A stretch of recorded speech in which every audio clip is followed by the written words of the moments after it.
Okay, it's 4 o'clock, so as planned, we'll start the third panel of the third session. Well, the title of the session is Connecting to the North, and this panel is for next generation. You guys really read next generation?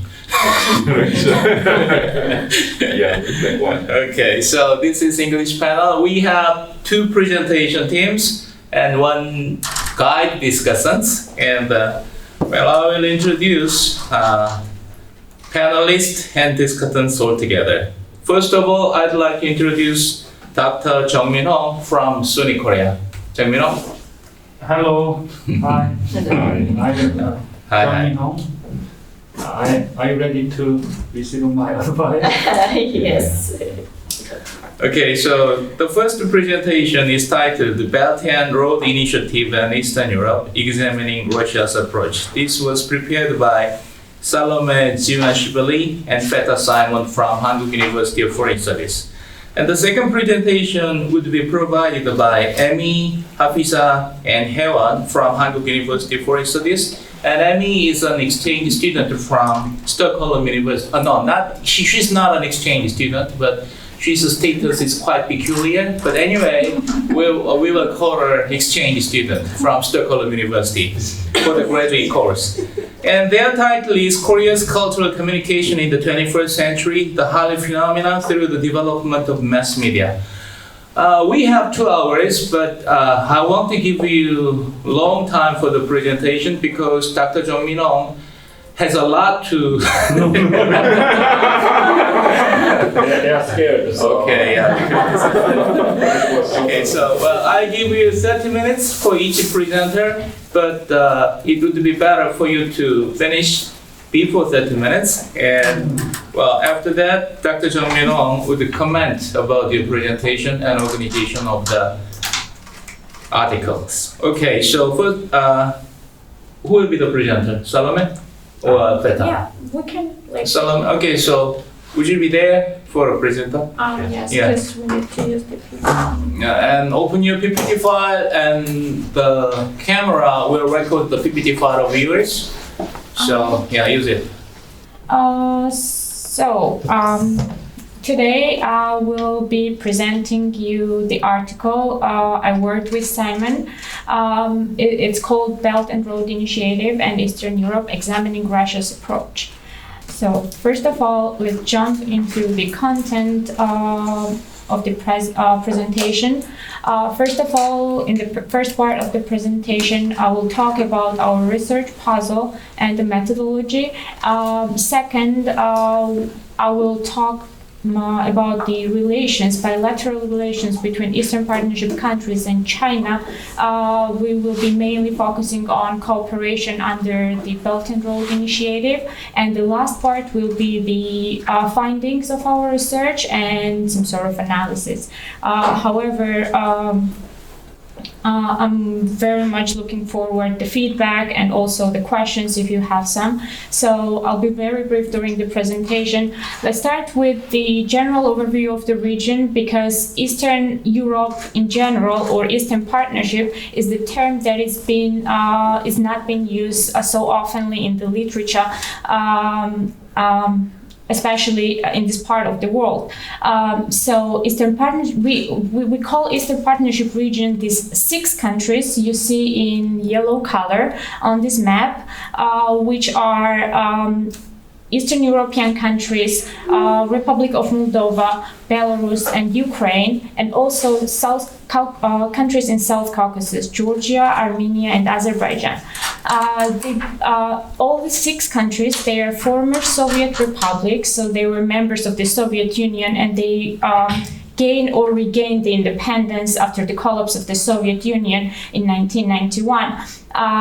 So nowadays we call them Eastern Partnership countries because of the initiative European Union had in the beginning of 2000s.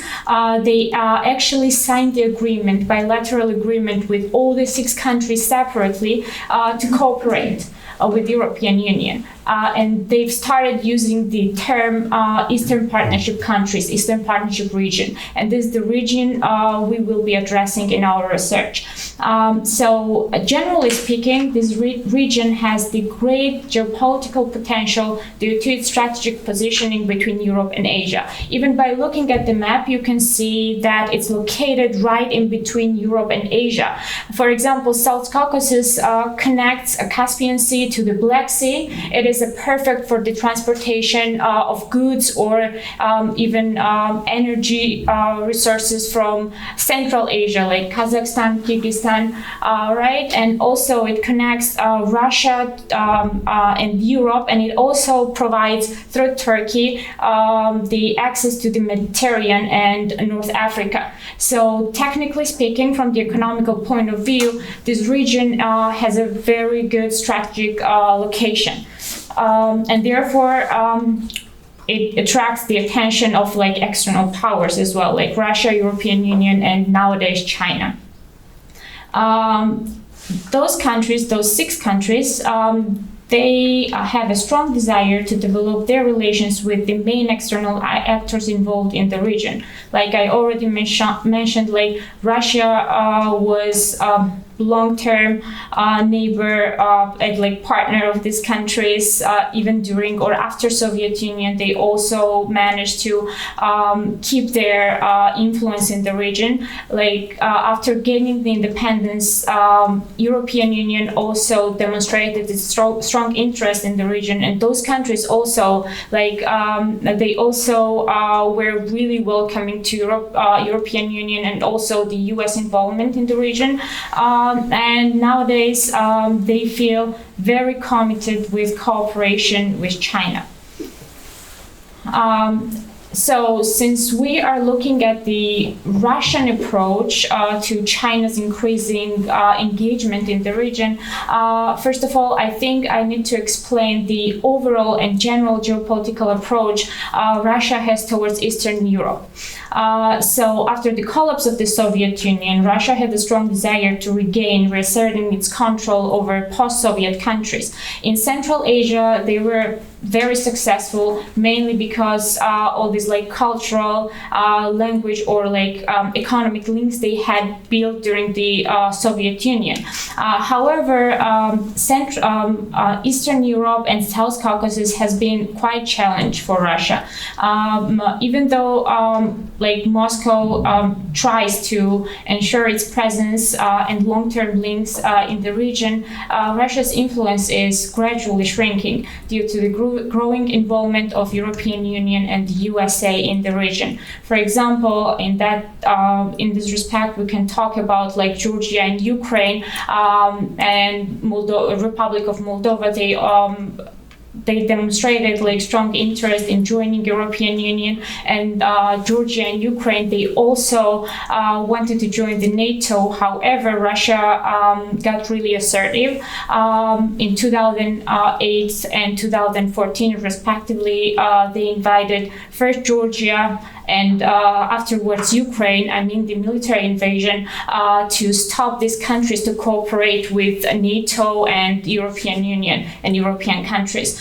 So what we see right now is that some sort of pattern how the Russia reacts when these countries are seeking to build up new partnership with other external powers like European Union or the United States. They become assertive.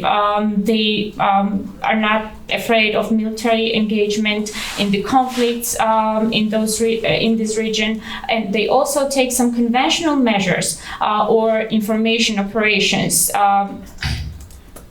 However, when China demonstrated its interest in the region and they've started building the bilateral ties with regional states, Russia was relatively calm and quiet. This is when China introduced its Belt and Road Initiative first. South Caucasus was the part of one of the major route of One Belt, One Road initially in the very early stages of the plan. So here you can see on the map that we have the North Road that crosses from China to Mongolia and Russia, and these route also crosses Ukraine, like Eastern European countries, Ukraine, Belarus, and Republic of Moldova. However, the southern route, New Eurasia land bridge, it crosses South Caucasus. It comes from China, Xinjiang region, then it passes through Kazakhstan, Caspian Sea, from Caspian Sea to Azerbaijan, from Azerbaijan to Georgia, then to Turkey, and then it connects to it's connected to Europe. So once this Belt and Road Initiative was first introduced by China, those countries were really engaged in it.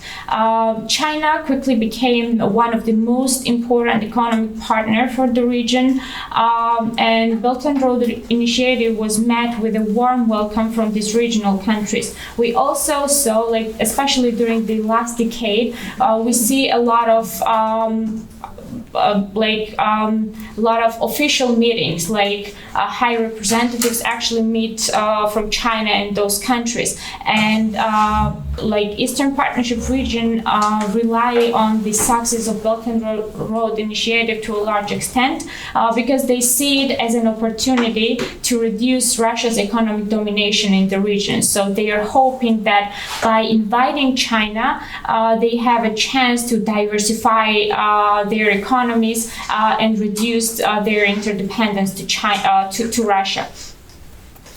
Considering all this background, like there are some very important projects that has been implemented through the Belt and Road Initiative. I just wanted to talk about it briefly so that you have the idea, the extent we're talking about in terms of BRI involvement in the region. So in South Caucasus and Eastern Europe, Belt and Road Initiative mostly focuses on infrastructure projects and energy investments. And one of the most significant project that has been already implemented and has been used during the last 3 months, I guess. It's already been exploded. It's Trans-Caspian International Transport Route, and it's Baku-Tbilisi-Kars railway line. So it is one of the best and most efficient line to transport goods from Europe to China in the shortest time. And this project has been already implemented. It has been financed by China and also Turkey and Azerbaijan. So those countries are also willing to use their money to invest their money to implement all these projects under the Belt and Road Initiative. Another important aspect is that China also joined EBRD in 2016. That was rather confusing step because EBRD stands for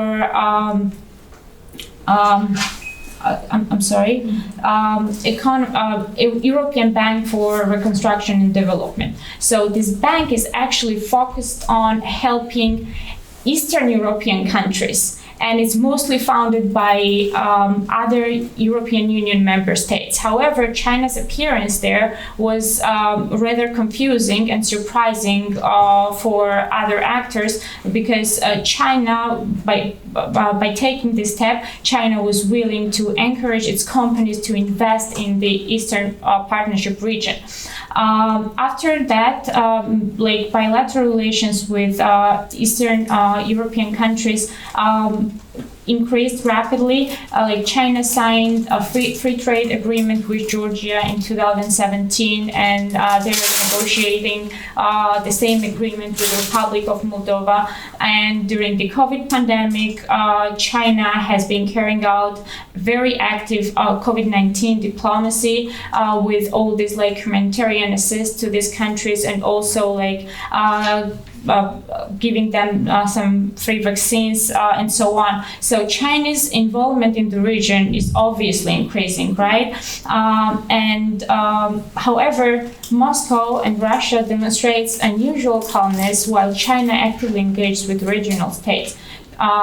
Bear in mind the fact that Russia has its own geostrategic interests we already talked about in the region, and its aggressive actions taken in the past to rule out the possibility of being challenged in the region by other great powers, namely European Union and United States. Our research was focused to explore what drivers explain Russia's nonchalance toward China's increasing influence in Eastern Europe through BRI. So this question is basically our research question, we can put it that way. And throughout our paper, we attempt to answer this question by developing 4 different hypotheses. From our point of view, we identified 4 possible reasons why Russia was relatively calm with its relation with Chinese engagement with Eastern Partnership countries. So hypothesis number 1, instead of pursuing its exclusive status, Russia leans towards an inclusive regional approach. So this hypothesis actually focuses on a shift in Russian geostrategic thinking. Instead of pursuing its exclusive status, they are willing to accept China as one of the powers that is one of the external power that is engaged in the region. Second hypothesis is focused on Russia-European Union relations, and it states that strategic competition between Russia and the European Union is reshaping security perceptions of stakeholders. So instead of tolerating European Union in the region, Russia prefers China to be the second great power involving in regional matters. Hypothesis number 3 is focusing on China's approach to the region. It declares that China's soft-line approach of receptiveness towards Eastern Partnership countries diffuses potential security threat from Russia. So basically, to put it in different words, the way China approaches to the region is not perceived to be threatening to Russia. And the hypothesis number 4, a strong China presence among Eastern European countries complements Russian-Chinese relations to master security and diplomatic cooperation. So hypothesis number 4 actually focuses on relationship and partnership between Russia and China, and if they're trying to come up with some sort of joint strategy to address the region. Basically, they're to go through with our findings and give you the idea what we worked on. In terms of shift in Russia's strategic or geostrategic thinking, we can first refer to statement by the Foreign Minister of Russia, Sergei Lavrov, and he declared in 2020 this year that the plans to countries, Russia and China, have regarding the big Eurasia do not contradict each other. So he basically ruled out the possibility for Russia and China to clash over the Eastern Partnership region. However, on the other hand, what we see is that Beijing has a very pragmatic approach. They prefer the bilateral ties over some sort of regional approach. However, what we see is that, for example, and the good example for that is the Crimean crisis in 2014, when Russia used a ban on Ukrainian products. China was the one who helped Ukraine to overcome this crisis. due to the purely pragmatic economic reasons, however, like the tool Russia had to manipulate the government of Ukraine didn't quite work out because China's involvement. So we can see that even though right now there is no actual and open disbalance in the plans Russia and China have, it's also we also have to consider that in the future, Chinese increasing involvement of China in the region and creating more economic opportunities for these countries is gonna gradually reduce the Russian influence in the region. And also for the Sino-Russian cooperation in Eastern Partnership region and their some sort of joint plan to deal with the region. The reason why we actually decided to take this as one of the hypotheses is that this sort of approach works quite successfully in the context of Central Asia. What we see in the Central Asia right now is that Russia and China together,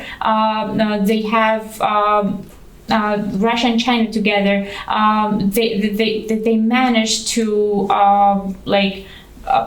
have some sort of partnership, some sort of plan that actually do not clash with one another. So we thought, is this also a possibility in case of Eastern European countries? Here, I think we also need to look at the European factor of European Union. In Central Asia, Russia and China, they have the room for mastering their plan. However, in terms of Eastern Partnership region, there is also European Union involved, which has a strong representation in the region comparing to China. This is basically all I wanted to say, and I don't think I extended the time you gave me. So, in case you have any questions. So Dr. Hong, well, how about the discussion point? So, one by one or all together? I think one by one is better for the students. So. Okay, so yeah. Okay, thank you. Thank you, Dr. Jung, the MC, Master of the Conference. Before that, as a way for understanding each of us, these ladies and boys, not gentlemen, gentlemen have registered my courses at the graduate course of my school. So all of them at least once enrolled my class. And Salome is the last semester of his master's degree, right? Yes. She's preparing for her master's degree. And Mr. Simon is preparing for his doctoral thesis. And what semester are you in? Fourth semester? Fifth semester, yeah. And Emmy is from Stockholm University just for this semester. And she's graduate student of Stockholm University at the Department of History. And Hafizah is a regular student of HUFS at the master's course. Second semester, Hafizah? First semester. First semester. Yes. And Helen is doctoral course of HUFS and fifth semester. Third semester. Third semester, yeah. So she's preparing her thesis, but I doubt. So anyway, so just remember that they are all doing their thesis. So just please do comments for improving their articles for the future dissertation. Yeah, thank you. Thank you. So I would like to introduce Dr. Jung. He's my senior. So, and also when he was a student, the hairstyle is exactly the same. So I invited him to our school, SUNY Korea, State University of New York, Korea, located in Songdo, Incheon. He delivered special lectures for our students, and his lecture was so popular. So our students loved his lecture. So thank you again for your My pleasure. special lecture. So Okay, so thank you for your presentation. Your name, Salome. Salome, and From Ukraine? From Georgia. Georgia. Salome. So I think this topic is very related to your home country, so it looks very good, and the title is very interesting, Belt and Road Initiative. This is a very hot topic, particularly recently in the global politics, the relationship between US and China. And also, you are looking at more about the relationship between the Russia and Eastern Europe and Russia and China. So, all of the Simon and Salome, you wrote this paper together, and so first of all, it's very important to make specific research question. So, is it correct that your research question is about why Russia is calm toward China's increasing influence in Eastern Partnership region Yes. through China's Belt and Road Initiative? Yeah. Then, so it's good. So very good research topic. You can write a book with this topic. So, at first glance, when I saw your topic, I thought some possible reasons. For example, China's BRI, Belt and Road Initiative, can be beneficial to Russia's economy. So Russia can be calm, right, toward China's increasing power there. Or China's BRI can be helpful for the current Putin's Russian government to keep their powers continuously. So for to be re-elected. Or because Russia does not like the United States, to enjoy the global hegemony. So Russia wants to check the US superpower and global hegemony through working together, collaborating with China's BRI. Right? So Russia might be indifferent or unconcerned about China's increasing power, influence in Eastern Partnership region. So I thought. And however, you chose only 4 possible reasons, right? For Russia's nonchalance. So I would like to ask, why and how did you choose only those 4 reasons in the paper? So when you chose the 4 reasons, is there any specific reasons? Is there any theoretical background why you chose those 4 reasons and arguments to analyze? So that's my first question. And also, I would like to tackle those 4 arguments. So first one, you showed that table, and also you mentioned about there are 4 hypotheses, and then that with the but hypothesis is a little more theoretical term, so it should be able to be tested, and also there should be the independent variable, dependent variable like that. But it's very not clear. So as I know why the reason for Russia's nonchalance. So Russia's nonchalance can be the dependent variable, and then you are trying to find those reasons now, I think. So then, first your reason is very similar to the research question. It's almost the same.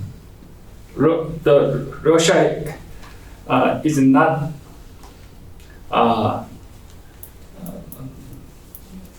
So your research question is Russia is now indifferent in the rising China influence, right? But the first reason argument is very similar to the research question. So would you explain the differences between your research question and your first argument? And then second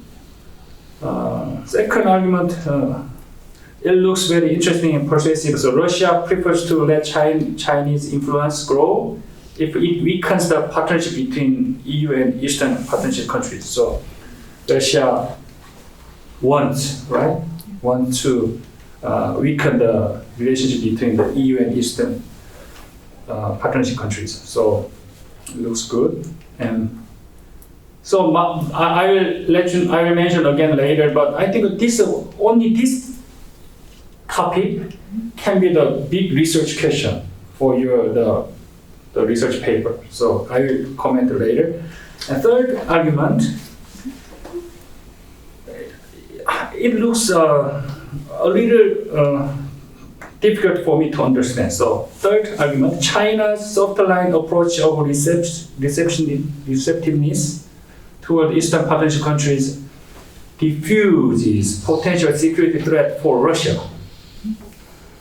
So I'm not from your country, but is it really true? So does Russia is worrying about the potential security threat from your country, Georgia? Is it true? Well, basically. So later, would you okay, explain sorry, the comprehensively? So, so as the global citizen, we don't understand because Georgia is kind of a small country, but details. Russia is a big country. So, fourth argument seems reasonable and persuasive. A strong China presence among Eastern European countries complements.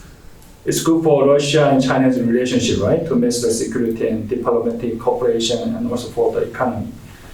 So anyway, I think it would be great if you can choose one or two. For example, the second and fourth looks great. So you can choose one or two reasons or arguments among these four based on the previous theories, with the background of the theories. Then, if you analyze thoroughly and prove the causal relationship between those variables,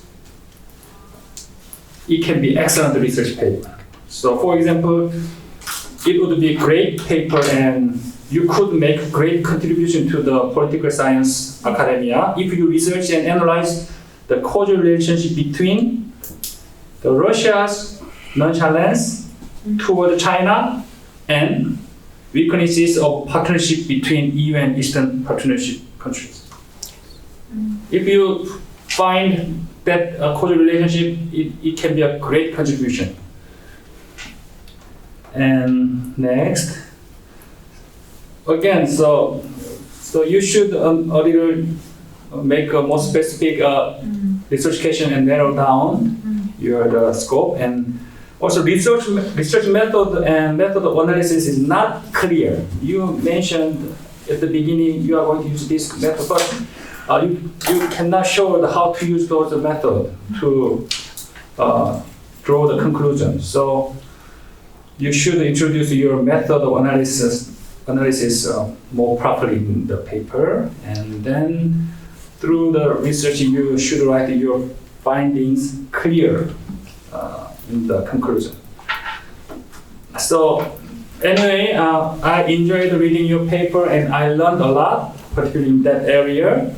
So also this is a very hot topic because the hot topic in the international relations today is the rising China, and then the US each want to keep its hegemony, right? Global hegemony. So thank you, and would you defend my question? Yeah. First of all, thank you so much for an insightful feedback.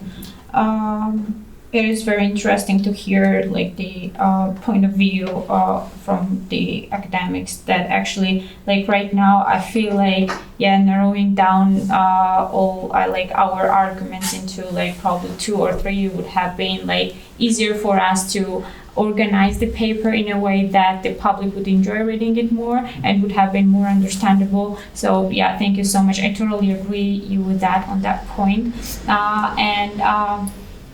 So the questions, and I'll try to define it. Why these 4 reasons, right? That was your first question. So basically, we've tried to touch like everything that popped up in our head while thinking about it. I feel like the first hypothesis, it kind of overlaps with the geostrategic point of view of Russia, because it's like throughout the history, it has been proved that Russia is really exclusive when it goes with Eastern Partnership countries. They want to gain the control over them, and they want to some sort of because from a Russian point of view, this region is there near abroad, which has directly overlaps with the security challenges of Russia. So they want to have a control over this region so that they won't feel threatened. That's why they had been overprotective, and they had been really assertive when Georgia and Ukraine applied for NATO membership, because moving NATO border closer to Russia would have been really threatening for Russia, and therefore Russia occupied Georgia in 2008. They used the military power, and later in 2014 they did the same when it goes with Ukraine. So this pattern, the way Russia actually reacts, we've decided, and we see that when it goes with China, Russia is not that critical. Russia is not opposing Chinese engagement with the region. So we're is Russia ready to give up on its exclusive status in the region, and they are willing to become more inclusive?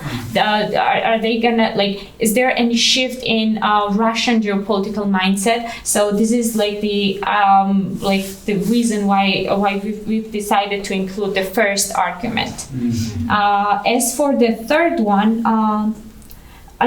for the third one, it's also widely analyzed in the literature that the way China approaches to the other states is different from other great powers that we've had in the past, right? It's different from Soviet Union, it's different from the USA. They have the different approach, and here we call it soft line approach. They're not seeking an absolute domination. They just want to have some sort of involvement in economics and probably in terms of politics, but by doing so, they're gaining the influence. They're becoming the major players in the region, right? So that's why we've decided to look at the way China is trying to gain its influence in the region, to observe if there is some specifics in the way China approaches to this region that reduces Russia's Russia feels more comfortable with it, and Russia is not feel threatened by it. Mm-hmm. Yeah. But also in the same area, you find that China does not militarily contribute directly to these countries in the region, which would be a higher inclination to a security threat to Russia in the region. And so that's why we phrase it, it tries to diffuse any military inclination threat in the region to China, to Russia. And so that's why we opted to have that reasoning in the Eastern. Okay, let me add something. Okay. First of all, you guys assume that China approach non-militarily, and that does not guarantee that they are not aggressive. No. And first of all, Salome, remember, before talking about the cooperation, just thinking of the possibility of harmony and deadlock. You remember? More fundamental question is that why do you guys are quite sure about the nonchalance of Russia? Is it really so? Can be the question. And number two is that about the level of analysis. What's your level of analysis? First image, second image, or third image? I told you that you should not mix it up, but as far as I understand, well, how can I put it? Your approach is a little bit mixed in terms of level of analysis. And third question is that terminological misuses. Well, as already Dr. Hong pointed out, hypothesis needs proof and test, and also data that can support your argument, and also operational definition to provide the, well, grounds of evaluation. So, frankly speaking, this article remains the level of research note or research idea. So, but the destination and the tendency is good enough. But the problem is, as you already pointed out, you should narrow it up. And also, well, you should clarify the reason why you guys are sure for the nonchalance of Russia. Yeah, because, at the case of military approach and economic approach, economic engagement can be interpreted as an aggressive way of engaging.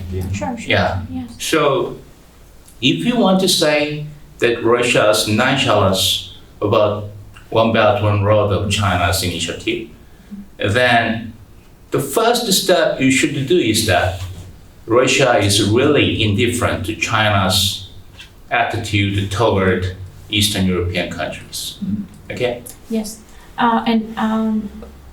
that's a great remark. And right now I'm regretting for not included that part on the paper, because honestly, like in the beginning of the research, we looked at the official statement by Russian high-level officials, like the Minister of Foreign Affairs, and also I have been throughout this time, because I come from the region, and I also look at the Russian state-related media in these countries, and we see no propaganda in terms of China. However, we see a lot of anti-European Union and anti-US argument, point of view. So that's why I've decided, I considered that there was nonchalance, but I didn't actually include that part on the paper, and I definitely need to explain it more. Yes, thank you so much. Okay, so any comment from Flo? On the nonchalance thing? What's up? Yeah, I kind of wrote it down as well. Is it really nonchalance, or can it be interpreted as a strategy as well? Because nonchalance for me is, maybe I'm not good enough at English, but nonchalance is really not caring, not having any thought about it whatsoever. And you, with these four hypotheses, or whatever you in the end want to call them, it seems that they have just shifted in their idea towards China, so I totally agree with the nonchalant thing is maybe not the right word to go forward with. And I also wrote down a bit about what you said about maybe getting the EU perspective as well, because right now it feels like the region is what it was called the Eastern Partnership region. When from the presentation, it seems very as if you have looked at this region as only something that Russia interacts against, and it has quite a unanimous way of acting. And my question is if you have looked into this, and if all of these different countries actually have a unanimous policy again, how they act towards China, or if there is an inter-dialogue between them, and how that dialogue is also balanced maybe against their EU membership for some of these countries. So maybe just diversifying the perspective of the Eastern Partnership region as well. Does that make any sense, or is it? It doesn't make sense, because in the first point of, instead of pursuing its exclusive status, Russia leans towards an inclusive regional approach. In there, one of the ideas was that EU plays a big role in shaping that imagination for both Russia, even China in the region. By the way, how China is relating with EU in the region and with the countries that we are looking at in the case, and how Russia responds to those in the case from the EU dimension. And so you see trade partnerships or cooperations working with the EU, Ukraine, EU, and this Georgia, EU dimensions working with these 6 countries, and then Russia playing a different dimension in the same time. And so there's an influence from EU in shaping attitudes and actions for both Russia and China. I think that's where I think we'll maybe have to expand. But like, are these 6 countries considered as one unitary whole by the EU, Russia and China, and are not like that for real? But no, or how is the dynamics there? I think from my observation, each country plays an independent relationship with each of the countries. By the way, how they enter into trade deals or agreements and contracts in one way or the other, and play within and play without, based on how their state security and interests are manifested in the bigger picture of the BRI. Okay, it's happy to know that I have something to develop. So just take this chance as a way of improving your articles. And thank you, Salome. And well, we have next presenter. Who will be? Thank you. Who will do the presentation? We prepared to do it, all 3 of us. All together? Yeah. Okay, one by one. Yeah. I think we almost do it quicker. I don't know. Yeah. I go to sure. PowerPoint. Yeah. But are you gonna come up here every time we change? That's gonna take forever. Come here. Yeah. No. It's just to let them know that they're changing. Yeah, but we're gonna are you gonna sit there and do your parts, or how? What's the? No. We have to change every time. Yeah, one by one. Yeah. Okay. Oh wait. Sorry. Emmy, would you do the conclusion then? Would you so that it would be just in one sitting for you for the last one? Okay. I can do that. Thank you. Okay. Moving on.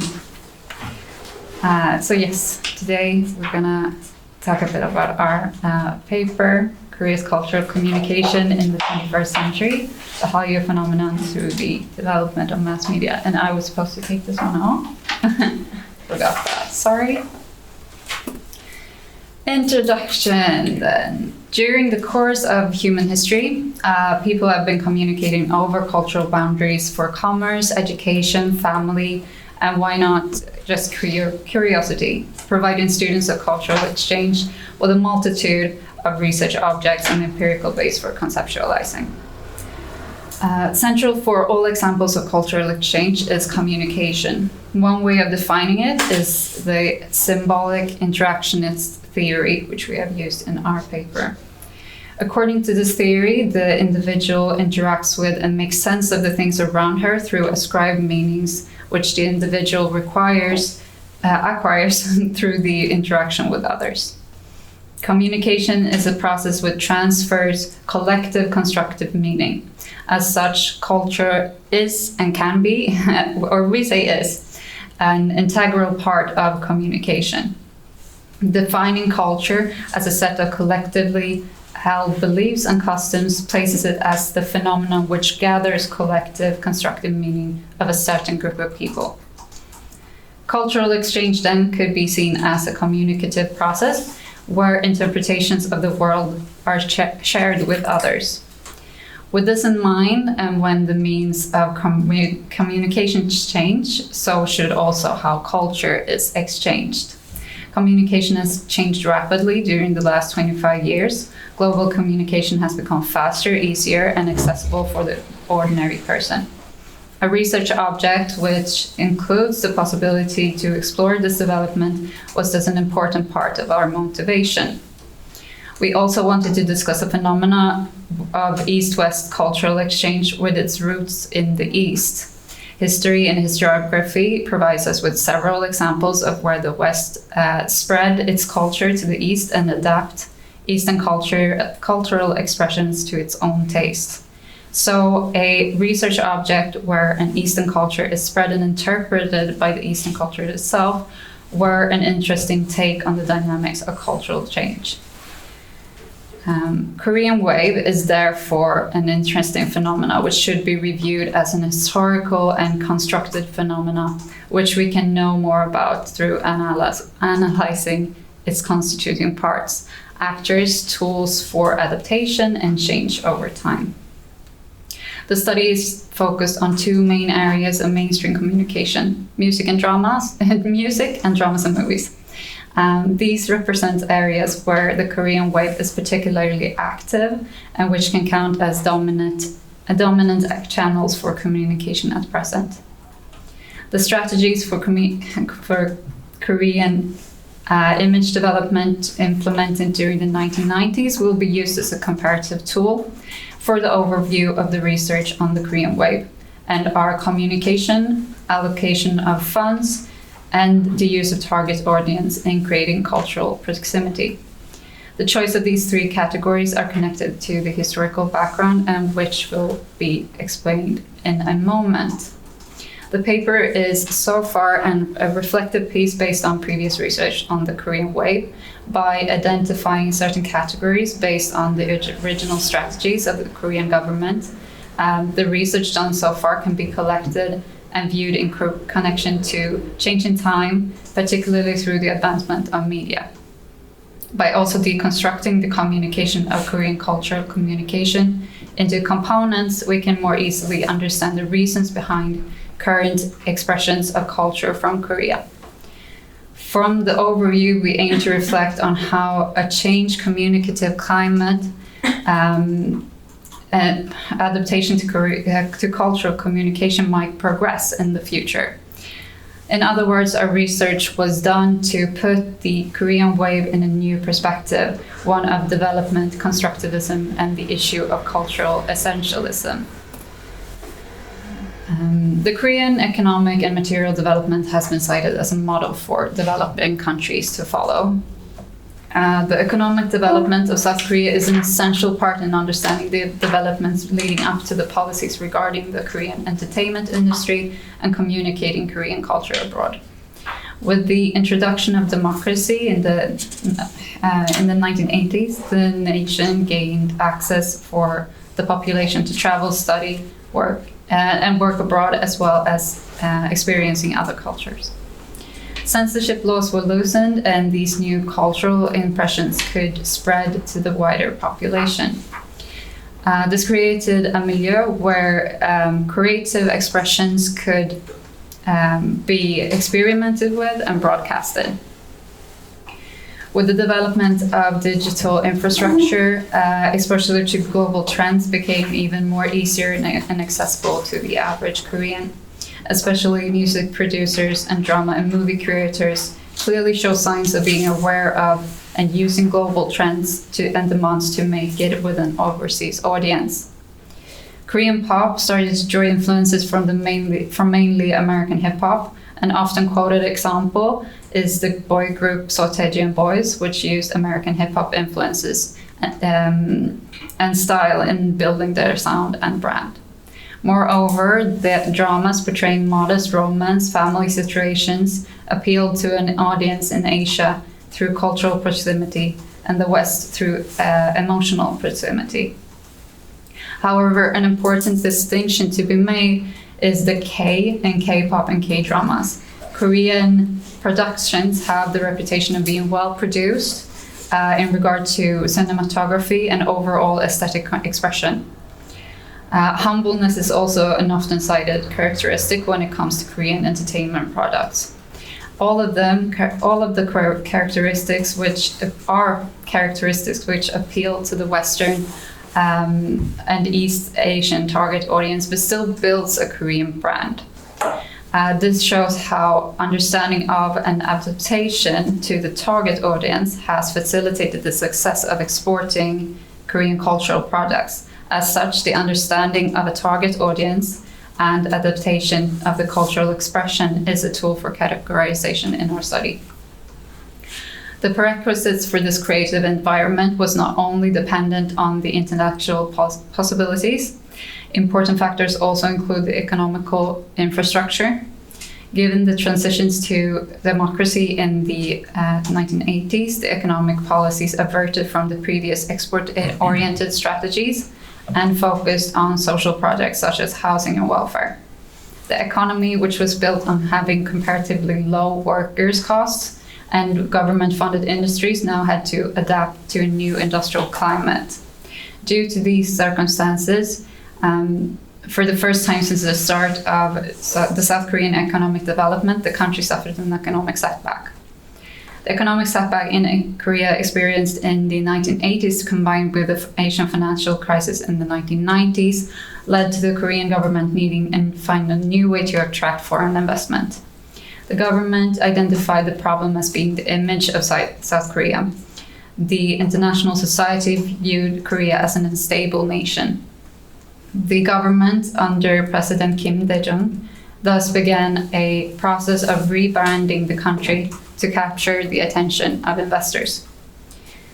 The entertainment industry was a central factor to the plan posed by Kim's government, primarily combining development of popular culture and information technology. To promote these areas, the government opted on opening the entertainment industry up for new companies, with the restructuring of chaebol companies, making them focus their business on fewer core industries. New entrepreneurs could take their place in the entertainment industry. In combination with a more open society and monetary assistance to startups, the entertainment industry was stimulated in a way which, in hindsight, created the conditions needed for a successful entertainment industry, with companies like SM and YG starting during this period, for example. The allocation of funds is therefore another of our tools for analysis. Finally, the restructuring of the chaebols also led to the companies coordinating their efforts between different parts of the companies to portray themselves as modern, quality, and design-oriented. The branding we associate with Korea today. Therefore, in combination with the new influences and actors in the entertainment industry, the rebranding of South Korea happened through a collective movement towards a modern image. The coordination of efforts is therefore our third and final category for analysis. Should I just sit here and click and you do it from there, or how do you want to do it? This I can do it, yeah. Hmm? Okay. Right, so hello everyone, I'm gonna continue on the presentation. So moving on to the development of, Okay. Alright, so moving on to the development of music promotion in the K-pop industry. So as we can see from the 1970s and the 1980s, as previously mentioned in the historical background, we know him? Yes, Cho Young-pil. Yes, I love him. So it was during that time that Cho Young-pil has brought a lot of music influence in that they called as the Gayo at that time. It was the popular music during this period of time. So and the Gayo songs usually have a lot of a lot of Japanese influence also in the music, so that's why like the cultural proximity between the Japan and Korea also led to became one of the reasons why Kayo songs actually reached popularity within these two countries. And also like during this period of time, they also the media censorship was quite severe for music production, especially when if the music actually like sounded too westernized or like heavily Japanese influenced, included vulgar and degenerative contents, or as well as like containing politically provocative lyrics in it. So that would be severely banned, and because of the military dictatorship. But then in the 1990s, the youth have started to create and innovate music under the influence of Western music. So as also previously mentioned, the formation of boy groups Soteji and Boys, they brought a new sensation, like a new novel sounds, and also like dance performances. They brought it into their music, and it became a culture, a new music culture in the music industry. And hence, in the mid and end of 1990s, actually witnessed the blooming of the Korean music industry with large entertainment companies such as the SM Entertainment, YG Entertainment, and JYP Entertainment, as they began to debut soloists and boy or girl groups, and then they built their brands from there.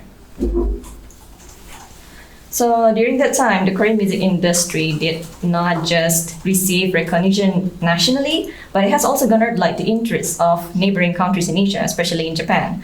And this is, as you can see, the big three. The artists debuted under the big three in the 1990s. So under SM Entertainment, they have popular groups like HOT, Shinhwa, SES, and also Fly to the Sky as a duo. And then YG Entertainment, they debuted mostly hip-hop artists such as Jinu Sean and also One Time. And then JYP Entertainment was actually a bit late to the blooming of their company, but they debuted one artist, a solo artist, which is who is called as Pearl at that time.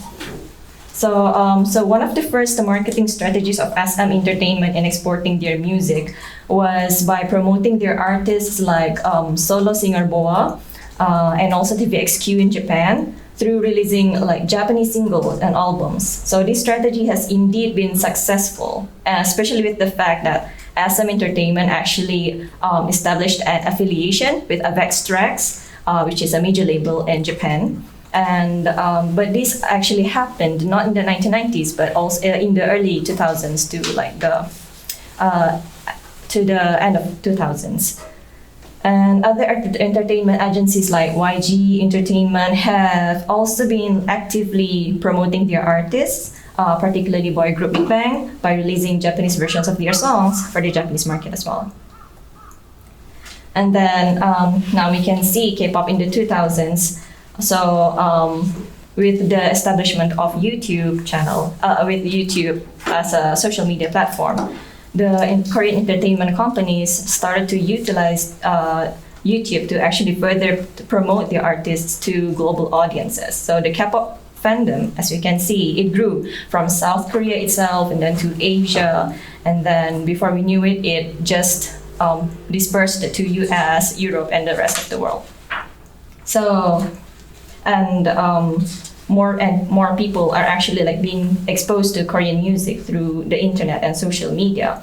And Chua and Iwabuchi has previously mentioned in the article where they claimed that the Korean wave phenomenon goes beyond the trend of pop culture, as it has also infused the world politics as well as international relations. So this shows how cultural exchange takes place between South Korea and other countries through the music industry, especially with the development of mass media that allows information to be shared at the tips of our fingers. And then the growth of popularity that K-pop has been receiving, especially since 2010 onwards, there has been like a rising number of debuted boy or girl groups and artists by various agencies. And the groups that are being formed no longer limit their members to merely Korean nationality, but instead people of foreign nationalities have also been making their debuts as idol singers in South Korea. So in other words, the K in K-pop may indicate it's based in Korea, but the artists as well as the music produced are quite flexible and maybe more global. Hence the reason why K-pop is hugely accepted in all parts of the world.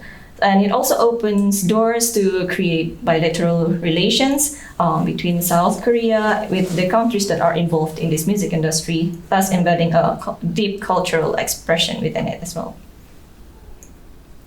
And here we are giving an example under SM's latest debuted boy group, which is Neo Culture Technology, or NCT, which has more than half of its members of foreign nationalities. So it was also like SM Entertainment's founder Lee Soo-man's intention in creating this new boy group to be a global product of this agency. As they created different units targeted for different audiences. For example, NCT 127 is like a soul-based unit, and then followed by NCT Dream, which is targeted to teenagers and young adults, and Wavy as a Chinese-based unit for the Chinese market. And then in 2019, SM Entertainment has also debuted a super group consisting of several members from the already existing boy groups under SM Entertainment itself, which is called as Super M. And the Super M is a product of SM Entertainment and also an American music label, which is called as Capitol Music Group. So they actually debuted in the US at that time. So they were created as targeted for the American audiences. Why I do not know any of them? Because it's targeted for the US market. Older. Yes, and this is for the younger generation. I'm still young, you guys.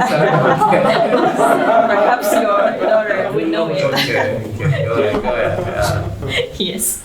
So this has been cited from Park's Manufacturing Creativity Production Performance, where he mentioned about the SM Entertainment's music production approach, or in Korean music in general, which is first the globalization of creativity, and then localization of musical contents and performers, and then the third one is global dissemination of musical contents through SNS.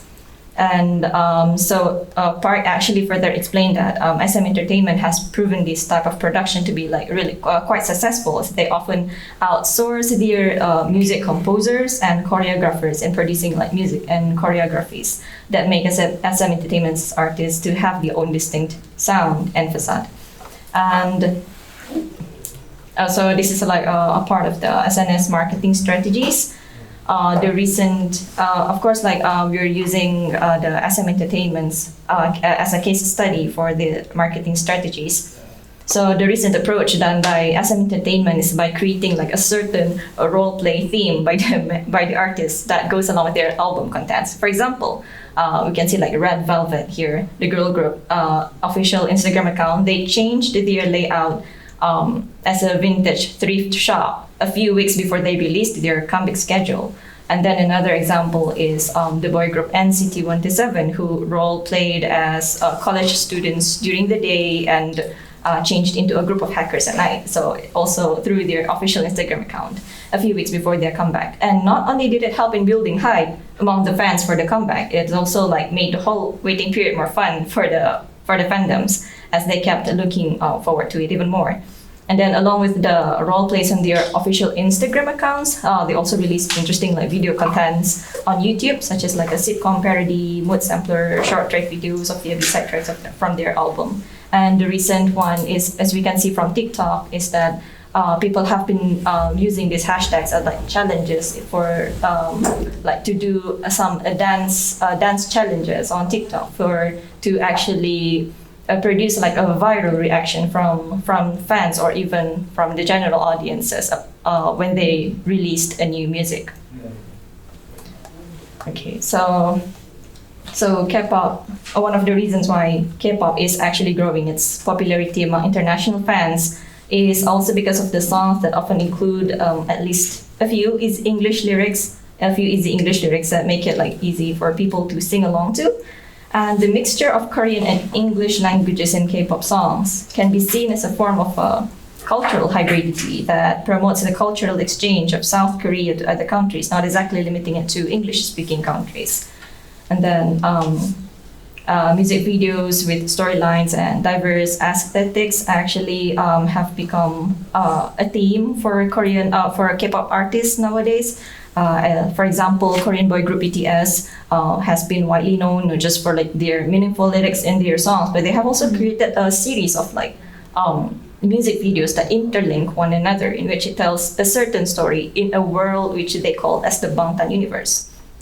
And the act of storytelling through music videos helps in giving a deeper impression of the music to the audiences, thus creating a sense of empathy among the audiences. And this has been one of the marketing strategies of entertainment agencies in promoting the artists. So there's like an imagine the community within the K-pop fandoms itself. And then the modern music industry has also been witnessing the growing number of collaborations between Korean artists with Western artists. For example, BTS, like with a lot of American artists such as Love and Halsey, and then Red Velvet's Wendy with John Legend, and then Blackpink with Selena Gomez for their song. And this shows how the advancement of technology and the globalization in the music industry enables musical artists around the world to make collaborations with one another, and thus giving more exposure to their respective fandoms. All right. Yes, okay. Mine is movie and TV, and I think this is a bit different from the K-pop. The Korean wave brought about the rise of cultural exchanges and the huge explosion of the Korean film industry. So because of the social media and Netflix promotions, Korean drama have become very popular and attracting more and more daily viewers. The major factor driving the popularity of the film, pop culture, and entertainment industries in Korea was the growth of the Korean broadcasting, massacred KBS, MBC, and SBS during the 1970s and 1980s. Then from the 1990s, the government changed that our democratization progressed and people had freedom of expression, so the overall society stabilized. So there are a lot of popular dramas of opera, and the film industry expanded further during that time. And this is trendy cultures that have been made over the years by Western and the Eastern cultures. And I can't be denied that the Korean wave started based on the Western culture. But the thing important that it is also based on the Orientalism, which reflects on images from Oriental aspects. There's a complex modernity, meaning a conditioned political, economic, social, cultural civilization. We have achieved rapid economic and social development and values, and some part of the culture have changed because of a rapid social change. They were expressed in culture, and Korean drama and film reflects on these times and values.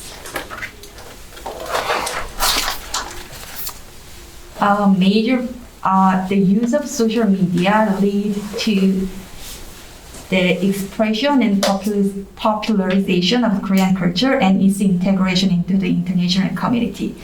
By using these social media platforms, promoting content has become easier. For example, the movie Parasite has been a topic of discussion with social media hashtags.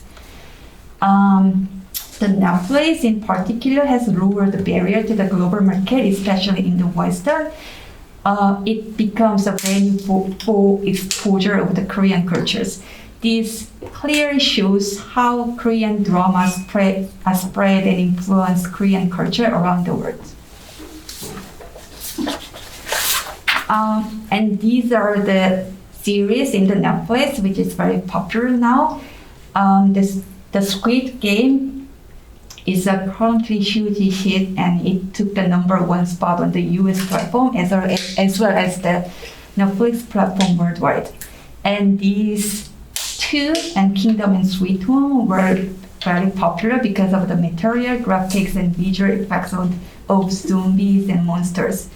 And the Crash Landing on You is a drama originally produced by TVN, which aired on Netflix, and it gained popularity in Asia. These are the elements of popularity of Korean dramas and films. First of all, they are elements of directing, such as slow motion, HD camera, and makeup. And there are also sounds and high-level editing effects. And high production value, which is color elements and graphic effects. But the most important thing is the unique storyline that reflects Korean society and takes advantage of its characteristics. In addition, there are attractive elements of actors and acting, and the whole storyline is general with no provocative and sexual elements.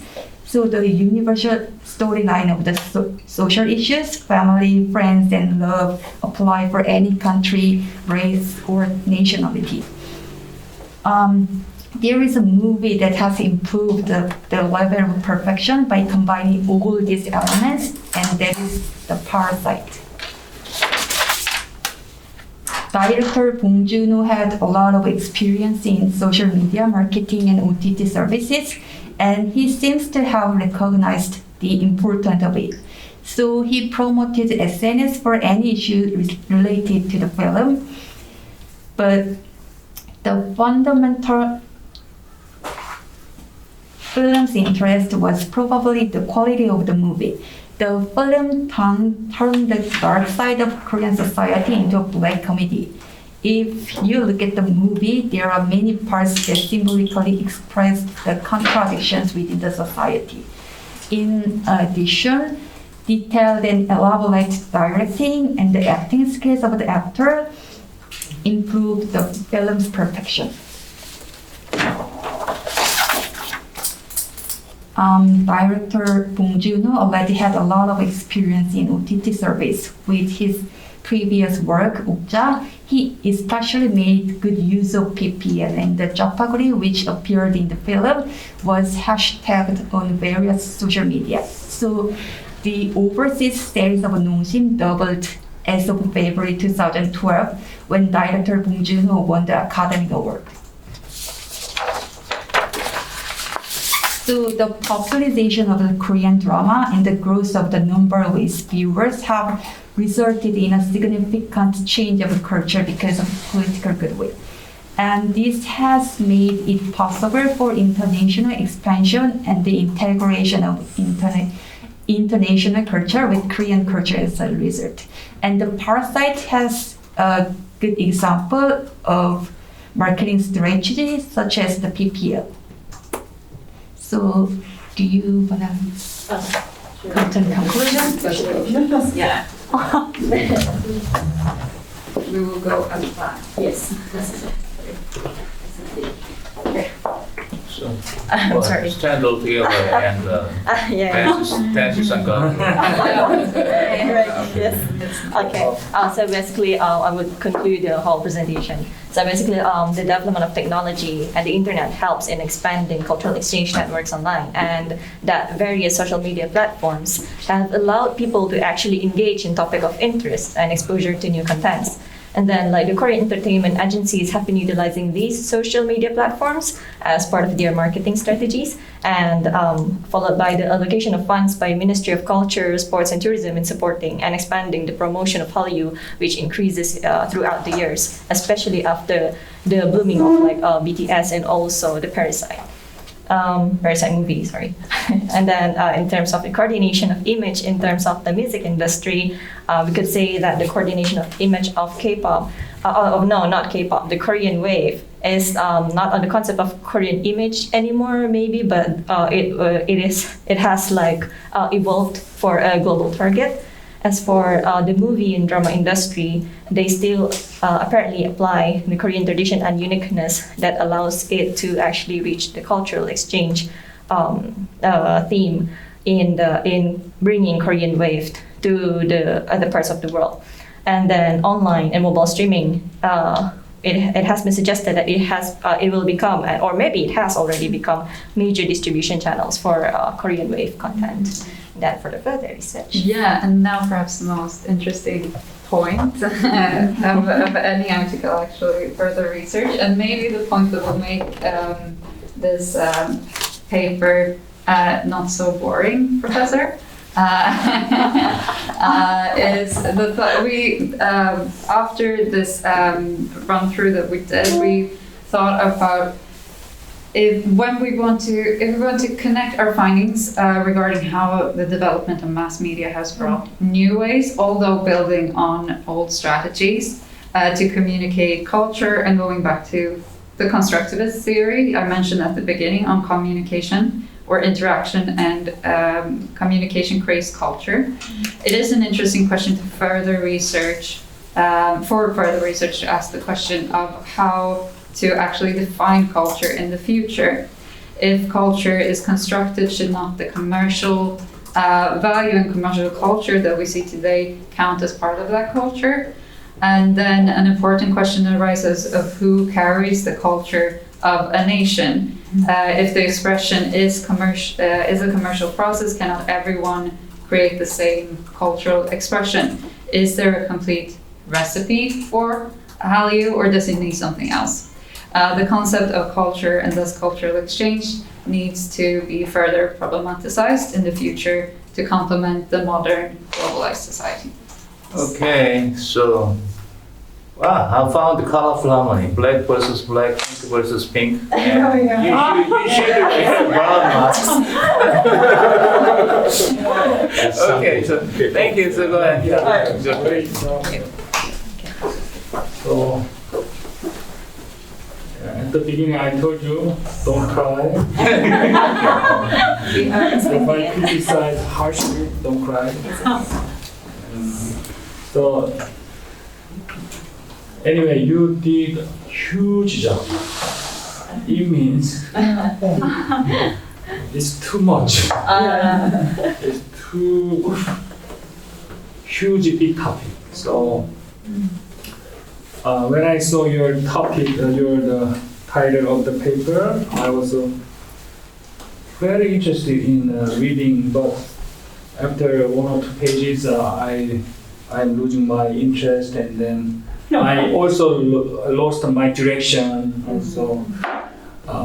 So, okay, let's start from the beginning. So, Parasite, Minari, BTS, recently Squid Game. All those hot trend is related to this paper, right? So you can get the good attention from the audience. And also recently you saw the President Moon brought BTS to the UN. Yes. Why? The image of Korea is lower than the image of the BTS, I think. So BTS can support President Moon's leadership and the image at the UN. And also the leader of the Korean government want to express is proud of the BTS. They are Korean young people. So Hallyu is very good for us and also good for the culture of the world. So anyway, this is a big topic, so most of you have to narrow down your research topic. So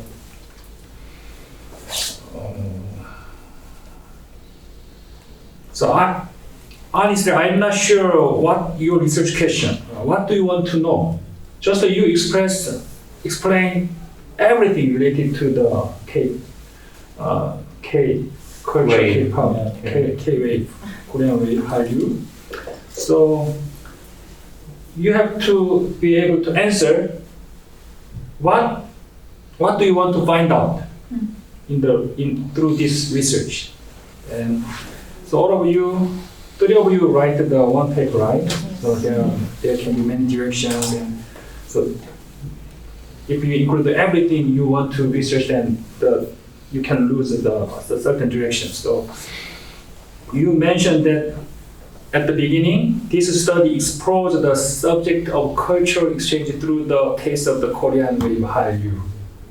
It's huge, it's too broad, and so the research question should be more specific and simple to test.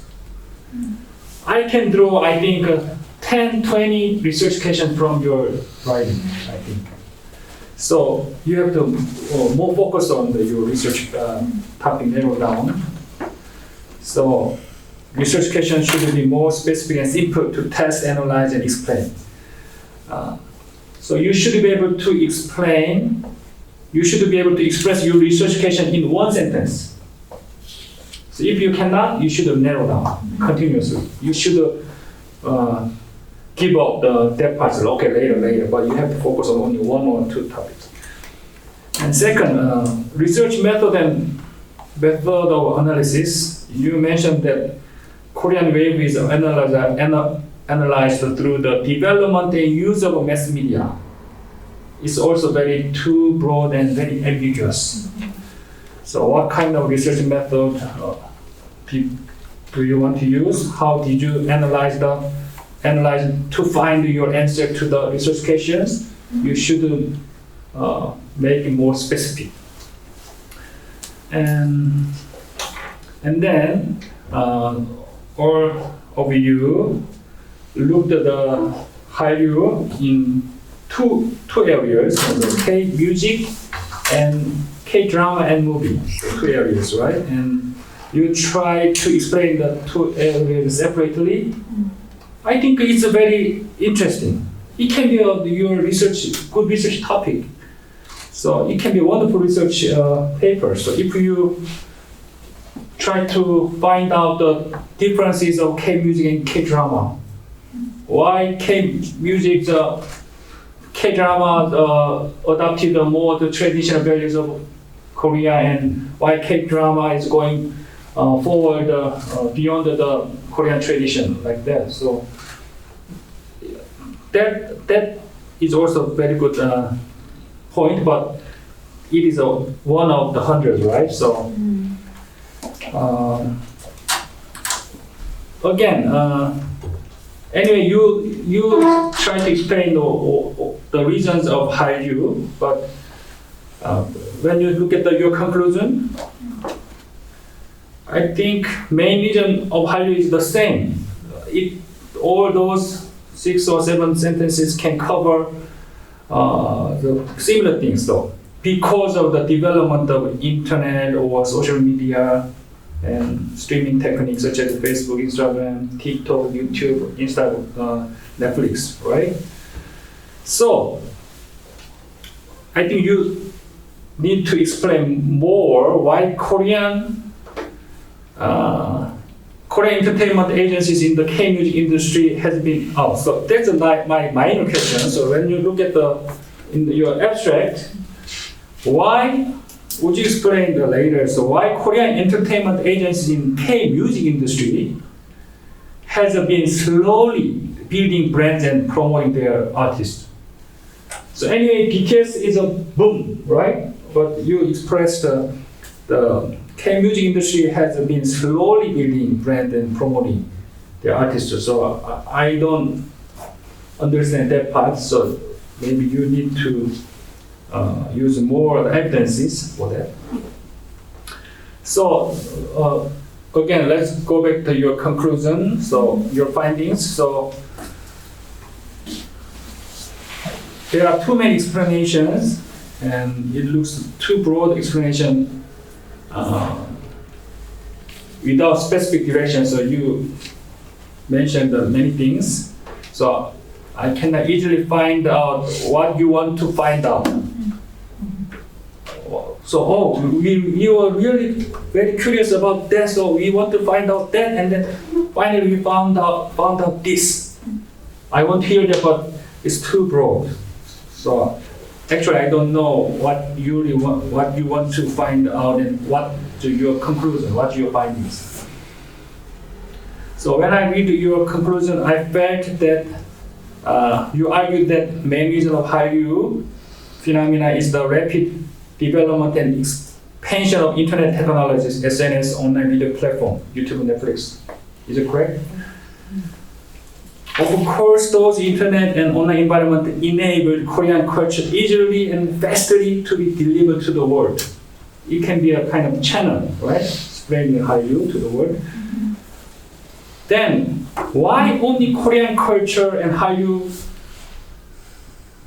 was effective?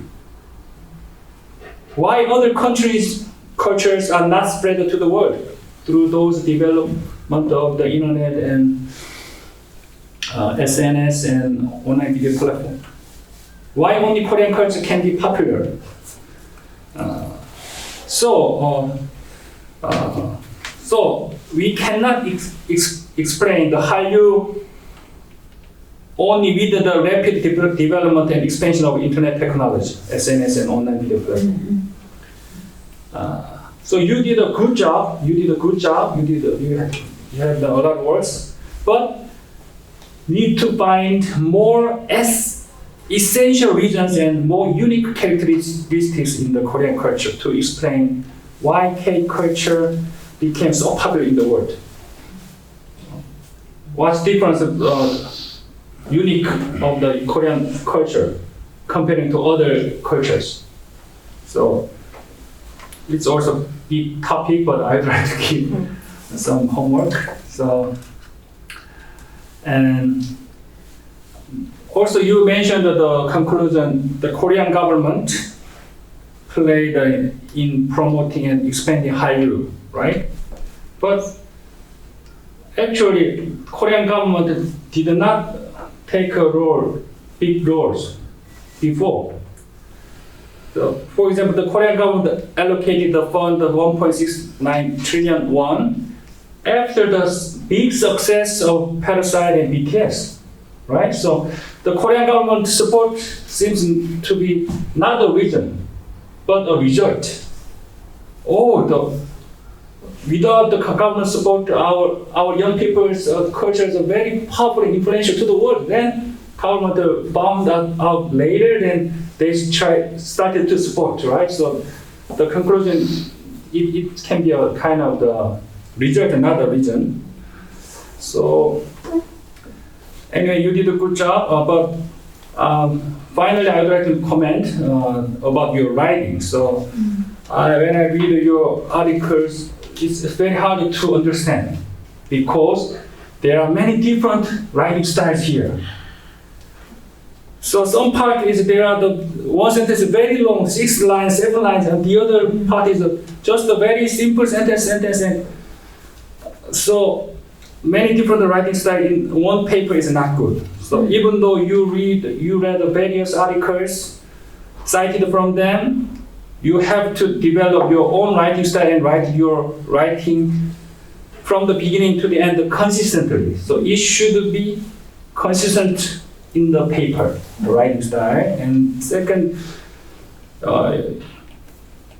order to be a good paper, your paper should be easily read and understood easily by the readers. So in order to do so, please do not try to include a lot of meanings in one sentence. I found a lot of the one sentence with 6 lines, 7 lines, so long sentences. So you should not write a long sentences. So in your paper, for example, maybe Professor Dr. Kyung-jung, can you understand the page 17, the one paragraph, so it's very hard to understand anyway, too long. So I recommend. Okay, that's enough talking. Yes. Stop here. Okay. Thank you for your comments, and let me conclude. Okay, so when it comes to the Korean way, well, it's quite sweet to hear praising Korean way to Koreans. But so you know the expression that do you know club in Korea? Do you know BTS? Do you know Sahar? Do you know Salome? Forget about it. But not only Korean way, but also Japan way and Hong way, Hong Kong way, and Chinese way have been there in the global popularity. in 1960s and 1970s, Japanese wave were there. And 1980s, well, Hong Kong wave flew all over the Korea. And also not only in Korea, but all around the world. The Hong Kong noir style and other things. And Hallyu began to exist after mid-1990s. And as you pointed out, owing to the development of mass media and internet system, well, we could get a popularity, but we are not sure that this popularity would be maintained forever because wave is wave. It just goes. And so what I want to say is that you ladies just to summarize the developmental procedure of Korean wave from the past and to the present. But what we have to understand is the peculiarity of the popularity of certain waves in a certain time. It's just luck. It's just luck that Korean wave got its popularity in late 1990s and well nowadays. And also Korean government wanted to, how can I put it? Wanted to be the beneficiary of Korean wave, but Korean wave was not made by the Korean government, but well, it all began with the logic of capitalism. Yeah, they want money. Yeah, they just wanted the money and they just did what they wanted to do and it worked. And it's the result of happenstance or a coincidence. So nowadays Koreans are happy to hear the Korean wave and other things, but well, it does not guarantee the image of Korea would improve altogether with the improvement of Korean wave's popularity.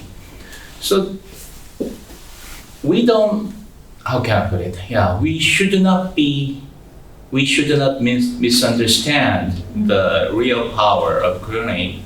But as I already pointed out during the class, the soft power things and public diplomacy things and other things, well, engaged all together.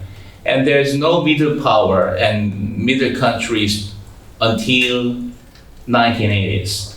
After the collapse of the Cold War, before the collapse of the Cold War, there were only two hierarchies, big powers and weak powers, but weak countries. But now we found the cliche, not cliche, we found a niche that is called middle powers. And it was supported by certain countries which wanted to extend its influence in global society. For example, what country can it be? Canada, Norway, Japan, and human security things were also connected. So anyway, the title, the agenda of our research agency is to build the supranational communication and cooperation.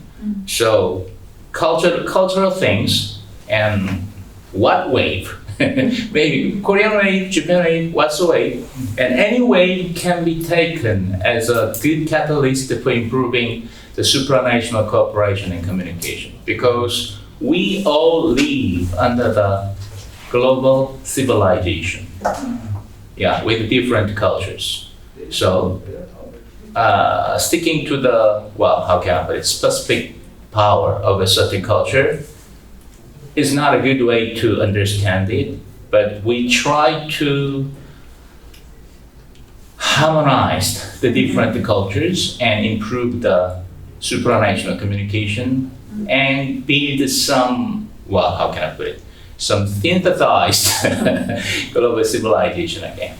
Anyway, as an excuse for those ladies, they had really short time for preparing the paper, so I understand. And a lot of work.